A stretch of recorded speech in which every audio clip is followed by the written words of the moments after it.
अस्सलाम वालेकुम my dear students. Last time हमने डोबेनेट की क्लासिफिकेशन पढ़ी। आज हम न्यूलैंड्स की क्लासिफिकेशन पढ़ेंगे। हमने कहा हम इस चैप्टर में ना हम क्या पढ़ेंगे, history of classification of elements, elements की तकसीम करने की हिस्ट्री पढ़ेंगे। हमने कहा हिस्ट्री में हम ये पढ़ेंगे कि एलिमेंट्स का तकसीम करने का सिलसिला कब से शुरू हुआ और किस केमिस्ट से शुरू हुआ और किस बुनियाद पर हुआ और फिर वो किस बुनियाद पर आगे चल के रिजेक्ट हो गया। तो हमने हिस्ट्री में पढ़ा था कि एलिमेंट्स का तकसीम करने का जो सिलसिला सबसे पहले शुरू हुआ था वो लैवोइज़ियर से हुआ था, ठीक है, जो फ्रेंच केमिस्ट था।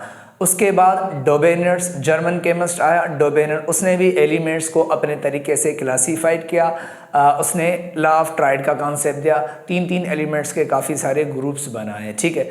आज हम पढ़ेंगे न्यूलैंड्स की क्लासिफिकेशन। तो आपको पता है कि डोबेनर के बाद जो एलिमेंट्स को तकसीम करने का सिलसिला दिया था वो था न्यूलैंड। न्यूलैंड एक इंग्लिश केमिस्ट था। 1864 के अंदर इसने डोबेनर के बाद एलिमेंट्स को अपने तरीके से अरेंज किया। तो आज हम न्यूलैंड्स की क्लासिफिकेशन, न्यूलैंड्स की अरेंजमेंट ऑफ एलिमेंट्स पे डिस्कस करेंगे, ठीक है, कि न्यूलैंड ने किस तरीके से एलिमेंट्स को अरेंज किया था और न्यूलैंड्स की क्लासिफिकेशन और उसकी अरेंजमेंट के एडवांटेजेस क्या थे और एज वेल एज उसके डिसएडवांटेजेस क्या थे। तो आज हम इसी लेक्चर में डिस्कस करेंगे।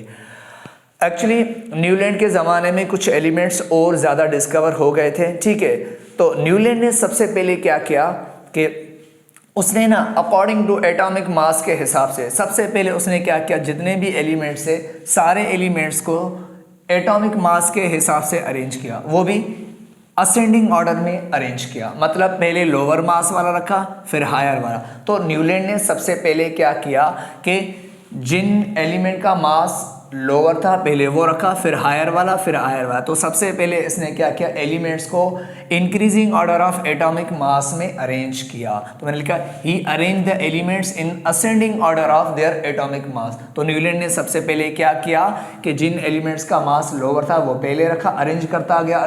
पहले लिथियम का मास 7 है तो पहले लिथियम रखा, फिर हायर वाला मास बेरिलियम 9.4, फिर बोरान, फिर कार्बन, फिर नाइट्रोजन। इस तरीके से न्यूलैंड ने जितने भी एलिमेंट्स थे उनको सबसे पहले एटॉमिक मास के इंक्रीजिंग ऑर्डर में अरेंज किया, उसको सबको रखा, ठीक है। तो जब सारे एलिमेंट्स उसने एटॉमिक मास के हिसाब से रख लिए, अरेंज कर लिए, ठीक है। जैसे ही अरेंज कर लिए तो अरेंज करने के बाद न्यूलैंड क्या कर रहा, अरेंज करने के बाद न्यूलैंड ने नंबरिंग शुरू कर दी। नंबर 1 लिथियम को नंबर 1 बनाया, ठीक है। और नंबरिंग जब करते गए 1 2 3 4 5 6 7 8, जैसे ही वो नंबरिंग करते जा रहे थे तो जब 8वें नंबर पे पहुंचे तो 8वें नंबर पे कौन आया एलिमेंट, सोडियम आया। और आपको पता है डोबेनर ने हमें बताया था सोडियम और लिथियम की प्रॉपर्टीज आपस में सिमिलर होती हैं, आपस में मिलती जुलती हैं, ठीक है। तो जिस तरीके से न्यूलैंड ने जैसे ही नंबरिंग की तो फर्स्ट लिथियम को बनाया, जैसे ही 8वें नंबर पे पहुंचा तो 8वें नंबर पे कौन आया, सोडियम। और देखा कि सोडियम की प्रॉपर्टीज भी वही हैं जो लिथियम की हैं। तो इसका मतलब है सोडियम और लिथियम की प्रॉपर्टीज आपस में क्या होती हैं, मैच। फिर उसने क्या किया, सोडियम को जब 1 बनाया तो ऐसे 1 2 3 4 5 6 7 8, जब 8 पर आए तो फिर यहाँ पर इसको जब उन्होंने 1 बनाया तो 8वें पे जब पहुंचा तो फिर कौन आया, पोटेशियम आया। और पोटेशियम की प्रॉपर्टीज किसके साथ मैच होती है, और सोडियम और लिथियम के साथ, क्योंकि डोबेनर ने ट्राइड में बताया था, ठीक है। तो जब ये न्यूलैंड ने ये अरेंजमेंट देखी कि हर फर्स्ट नंबर पे जो एलिमेंट आ रहा है, अगर आप नंबरिंग करते करते देखा कि जब 8वें नंबर पे देखा तो 8वें नंबर पे भी वही एलिमेंट्स उसी खासियतों वाला रिपीट हो रहा है। तो मतलब जो फर्स्ट एलिमेंट की प्रॉपर्टीज हैं तो 8वें नंबर पे जो एलिमेंट आ रहा है उसी एलिमेंट की भी प्रॉपर्टीज तकरीबन सिमिलर हैं, वो ही हैं जो फर्स्ट वन की हैं। सिर्फ ये फर्स्ट है। अगर बेरिलियम से नंबरिंग 1 कर रहा, अगर नंबरिंग 1 बेरिलियम से कर रहा था तो कहाँ पे 8th मैग्नीशियम पे आ रहा था और मैग्नीशियम की प्रॉपर्टीज बेरिलियम के साथ मैच हो रही थी। बोरान को जब 1 नंबरिंग दे रहा था तो 8th एल्यूमिनियम आ रहा था और एल्यूमिनियम की प्रॉपर्टीज बोरान के साथ। तो इसका मतलब है कि न्यूलैंड ने जो एलिमेंट्स अरेंज किए थे वो एटॉमिक मास के हिसाब से, लेकिन न्यूलैंड की इस अरेंजमेंट के अंदर एक रेगुलर अरेंजमेंट, एक तरतीब थी। वो तरतीब ये थी कि हर फर्स्ट नंबर वाले एलिमेंट्स की प्रॉपर्टीज हर 8वें नंबर वाले एलिमेंट के साथ मैच होती है। तो उसने इस अरेंजमेंट को क्या किया, आगे चल के फिर इसको टेबुलर स्टाइल में चेंज कर दिया। तो न्यूलैंड ने यही ऑब्जर्व किया, मैंने लिखा है ही observed in his arrangement of elements इसने अपनी अरेंजमेंट में ऑब्जर्व किया that the properties of every eighth element were similar to the first one. उसने ऑब्जर्व किया कि हर 8वें नंबर पे जो एलिमेंट आता है उसकी प्रॉपर्टीज फर्स्ट वाले एलिमेंट के साथ मैच होती है, सिमिलर होती है। Then he called this regularity of elements, और फिर इस तरतीब का मीन्स हर 8वें नंबर वाले एलिमेंट्स की प्रॉपर्टीज का फर्स्ट एलिमेंट के साथ क्या मैच होना, सिमिलर होना, इस तरतीब का न्यूलैंड ने क्या नाम रखा, law of Octave, arrangement of Octave. तो इसने इस अरेंजमेंट का नाम रखा law of Octave. Octave means 8, क्योंकि इसकी अरेंजमेंट के अंदर हर 8वें नंबर वाले एलिमेंट्स की जो प्रॉपर्टी है वो फर्स्ट के साथ मैच हो रही थी, तो इसलिए इन्होंने लॉ ऑफ ऑक्टेव का कॉन्सेप्ट दिया। अच्छा, जब 8वें नंबर की प्रॉपर्टी फर्स्ट के साथ मैच हो रही थी तो न्यूलैंड ने कहा कि फिर मैं 8वें नंबर वाले को इस फर्स्ट के नीचे रखूं तो बेहतर होगा। फिर then after that he arrange the elements in the following. जब ये 8वें नंबर की प्रॉपर्टी फर्स्ट के साथ मैच हो रही थी तो उसके बाद न्यूलैंड ने अपनी अरेंजमेंट को टेबुलर स्टाइल में तब्दील करना है, ठीक है, तब्दील कर दिया। किस तरीके से, देखो ये लिथियम है, ये लिथियम है, ठीक है। लिथियम की प्रॉपर्टी आपको पता है, सॉफ्ट मेटल है, इजीली कट हो जाता है और वाटर के साथ रिएक्शन करता है और इसकी डेंसिटी पानी से कम होती है। तो उसके बाद बेरिलियम, ठीक है, न्यूलैंड ने क्या किया, लिथियम रखा, फिर बेरिलियम, मतलब कि इंक्रीजिंग एटॉमिक मास के हिसाब से इन्होंने एलिमेंट्स रखे, beryllium, boron, carbon, nitrogen, oxygen, fluorine. जब 8वें नंबर पे कौन आ रहा था, सोडियम, तो फिर सोडियम को वहां नहीं रखा क्योंकि सोडियम की 8वें नंबर पे जो एलिमेंट आ रहा था सोडियम, उसकी प्रॉपर्टी फर्स्ट वन लिथियम के साथ मैच हो रही थी। तो इन्होंने क्या किया कि उसको 8वें नंबर वाले सोडियम को इसी लिथियम के नीचे रख दिया। तो एक ग्रुप का स्टाइल भी बनता जा रहा था और अरेंजमेंट रेगुलर एटॉमिक मास के साथ इंक्रीज भी होते जा रहे थे, ठीक है। फिर उसके बाद मैग्नीशियम की प्रॉपर्टीज बेरिलियम के साथ मैच हो रही थी, तो बेरिलियम को वहां नहीं, क्योंकि बेरिलियम को मैग्नीशियम की प्रॉपर्टी बेरिलियम के साथ मैच हो रही थी, तो मैग्नीशियम को उसने वहां नहीं बल्कि बेरिलियम के नीचे रखा। एल्यूमिनियम की बोरान के साथ तो एल्यूमिनियम बोरान के नीचे रखा और सिलिकॉन की कार्बन के साथ तो इस तरीके से रखता गया, ठीक है। जब पोटेशियम आया तो आपको पता है पोटेशियम की प्रॉपर्टी सोडियम के साथ मैच, तो वहां पोटेशियम को नहीं बल्कि पोटेशियम को भी किसके नीचे रखा, सोडियम के नीचे रखा। तो इसका मतलब हर 8वें नंबर की प्रॉपर्टी फर्स्ट के साथ मैच हो रही थी। तो न्यूलैंड ने कहा कि मैं 8वें नंबर को उस फर्स्ट वाले के नीचे क्यों ना रखूं, जिससे क्या होगा, ग्रुपिंग सिस्टम बन जाएगा। तो एक ग्रुपिंग सिस्टम भी बन जाएगा और साथ साथ में एक टेबुलर फॉर्म भी बन जाएगी। तो इस तरीके से क्या किया कि ये न्यूलैंड ने एलिमेंट्स को फिर उसके बाद टेबुलर स्टाइल में चेंज कर दिया। वो इसलिए कि हर 8वें नंबर की प्रॉपर्टी फर्स्ट के साथ मैच हो रही थी, तो उस 8वें को वापस वो फर्स्ट के साथ नीचे रख रहा था ताकि एक ग्रुप भी बनता जाएगा और उसके साथ साथ एलिमेंट्स इंक्रीजिंग ऑफ एटॉमिक मास के साथ भी अरेंज होते जाएंगे, ठीक है। अच्छा, अब अगर आप देखेंगे, जरा देख लेंगे, अगर आप ये देखेंगे कि जिस तरीके से यहाँ ये कैल्शियम तक, ठीक है, यहाँ पर अरेंज किए थे एलिमेंट्स, ठीक है। अब न्यूलैंड्स की जो क्लासिफिकेशन थी उसकी अरेंजमेंट थी, मिलकर his arrangement of elements was based on music. तो न्यूलैंड्स की जो क्लासिफिकेशन थी, अरेंजमेंट ऑफ एलिमेंट्स का जो तरीका था वो बिल्कुल म्यूजिक के बुनियाद पर था। जिस तरीके से म्यूजिक में हर पहला लफ्ज 8वें नंबर पे क्या होता है, रिपीट होता है, तो न्यूलैंड की क्लासिफिकेशन में भी कुछ ऐसा ही था। हर फर्स्ट नंबर पे जो एलिमेंट आ रहा है तो जो 8वें नंबर पे एलिमेंट आएगा उसकी प्रॉपर्टीज भी वही होंगी जो फर्स्ट वाले एलिमेंट की, मतलब रिपीट होंगी। तो इसी तरह कहा जाता है कि वो किस साइंटिस्ट की क्लासिफिकेशन म्यूजिक के बुनियाद पर थी, तो वो न्यूलैंड था, ठीक है। तो मैंने लिखा his arrangement of elements was based on music. जैसे इंडिया का म्यूजिक है सा रे गा मा पा दा नी सा। अब ये पहला लफ्ज है सा, अगर आप देखेंगे तो ये सा फर्स्ट वन है, ठीक है। पहला लफ्ज क्या है इस म्यूजिक में, सा, रे, दूसरा गा मा पा दा नी, ये सब सातवां, ठीक है। अब जब उसने नी के बाद फिर क्या आया, सा, जैसे सा रे गा मा पा दा नी सा।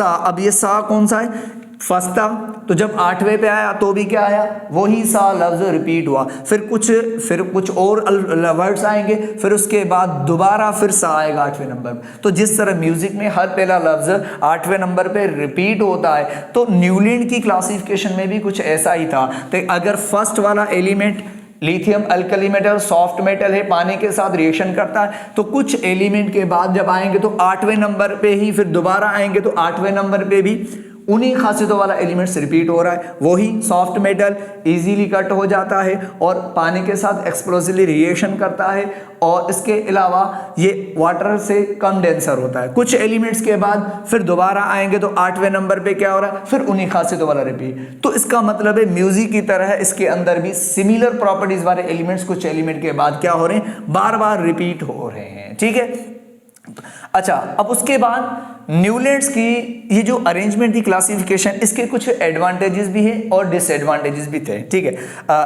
सबसे बड़ा जो एडवांटेजेस ये है, this law provided the arrangement of elements in groups and tabular form. तो ये वो फर्स्ट लॉ था, सबसे पहले जो एलिमेंट्स को टेबुलर स्टाइल में जो अरेंज किया था एलिमेंट्स को, वो न्यूलैंड ने किया था। आज भी अगर आप मॉडर्न पीरियोडिक टेबल में देखेंगे तो जो एलिमेंट्स अरेंज किए गए वो बिल्कुल न्यूलैंड के बुनियाद पर ही किए गए, क्योंकि न्यूलैंड की एक्सट्रैक्शन है, न्यूलैंड को ही आगे बढ़ा के मॉडर्न में जो एलिमेंट्स रखे गए वो न्यूलैंड के ही बिल्कुल बुनियाद पर हैं। ठीक है, तो इसका मतलब है, इसके एडवांटेज सबसे बड़ा ये था कि ये फर्स्ट क्लासिफिकेशन थी, ये पहला केमिस्ट था जिसने एलिमेंट्स को टेबुलर तरीके से बना, टेबल की फॉर्म में एलिमेंट्स को अरेंज किया था, वो न्यूलैंड था।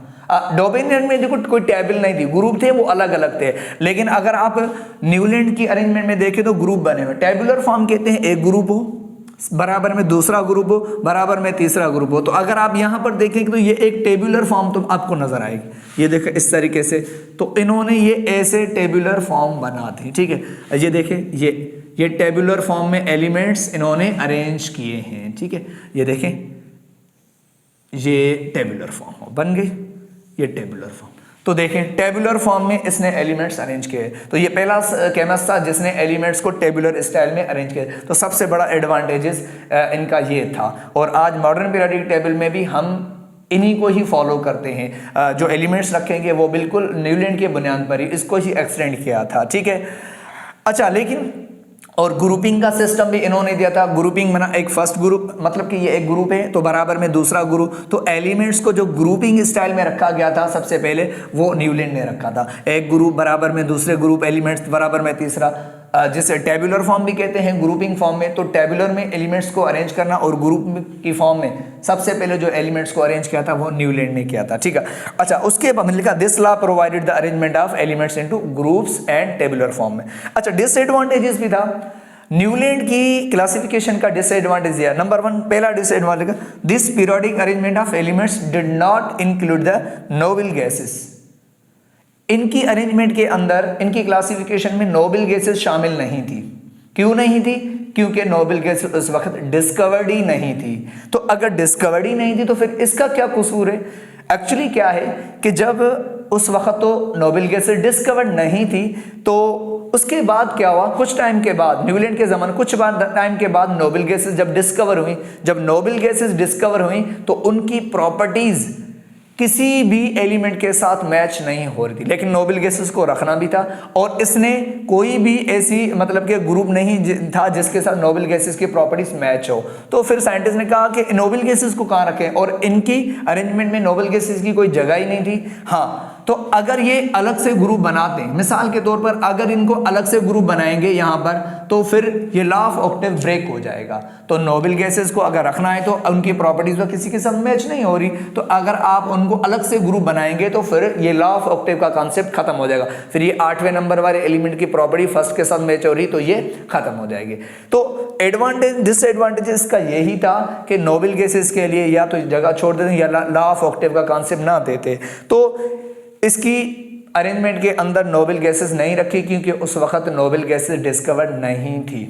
लेकिन जब डिस्कवर हुई तो उनको रखना इनकी अरेंजमेंट में काफ़ी मुश्किल हो गया। तो उन नोबल गैसेस की प्रॉपर्टी किसके साथ मैच नहीं हो रही, तो उनकी कोई भी जगह नहीं थी न्यूलैंड की क्लासिफिकेशन में, इसलिए न्यूलैंड आगे नहीं चल सका, फिर वो ब्रेक हो जाता है। अच्छा एक और बात कि न्यूलैंड्स की क्लासिफिकेशन का he also could not accommodate place the heavier elements.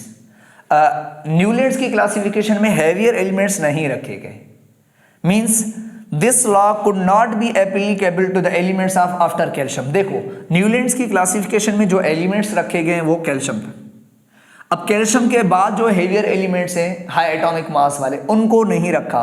क्यों नहीं रखा? इसलिए कि कैल्शियम के बाद जो हेवियर एलिमेंट्स होते हैं वहां पर उन पे लॉ ऑफ ऑक्टेव अप्लाई नहीं होता। ये 8वें नंबर की प्रॉपर्टी फर्स्ट के साथ जो मैच हो रही है, ये जो रेगुलरिटी है ना, ये कैल्शियम के बाद वाले एलिमेंट्स पे अप्लाई नहीं होती। तो इसका मतलब है कि न्यूलैंड की लिमिटेशन है, न्यूलैंड का ये जो लॉ ऑफ ऑक्टेव है वो किस हद तक है, लिमिटेड है, सारे एलिमेंट्स पे अप्लाई नहीं होता। वो कहां तक होता है? अप टू कैल्शियम तक होता है। कैल्शियम के बाद जो एलिमेंट्स आते हैं उन पे लॉ ऑफ ऑक्टेव अप्लाई नहीं होता।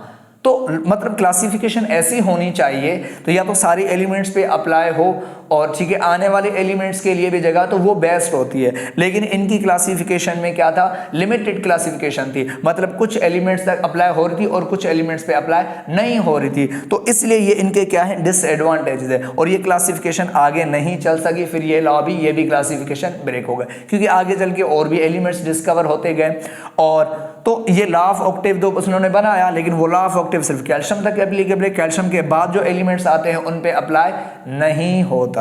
तो इसका मतलब ये लिमिटेड है। पूछा जाता है कि वो न्यूलैंड्स की क्लासिफिकेशन किस एलिमेंट्स तक एप्लीकेबल होती है? अप टू कैल्शियम तक होती है। आफ्टर कैल्शियम के बाद जो हेवियर एलिमेंट्स है वहां पर अप्लाई नहीं होते। इसलिए न्यूलैंड ने अपनी क्लासिफिकेशन में कैल्शियम के बाद जो एलिमेंट्स आते हैं हेवियर एटॉमिक मास वाले, उनको अपनी क्लासिफिकेशन में अकोमोडेट नहीं किया, अपनी मतलब के प्लेस नहीं किया, उनको जगह नहीं दी क्योंकि वहां पे ऑक्टेव का कॉन्सेप्ट अप्लाई नहीं हो रहा था। तो ये थे न्यूलैंड्स की क्लासिफिकेशन, उसके एडवांटेजेस कुछ और डिसएडवांटेज। इंशाल्लाह हम नेक्स्ट वीडियो में ना लोदरमेयर की क्लासिफिकेशन पढ़ेंगे, ठीक है। ये हिस्ट्री है, इंशाल्लाह मॉडर्न पीरियोडिक टेबल में हम डीप में डिस्कस करेंगे, वो बहुत इंपॉर्टेंट है, ठीक है। तो चलें इंशाल्लाह नेक्स्ट वीडियो में हम मिलेंगे विथ लोदरमेयर्स क्लासिफिकेशन के साथ। Thank you very much.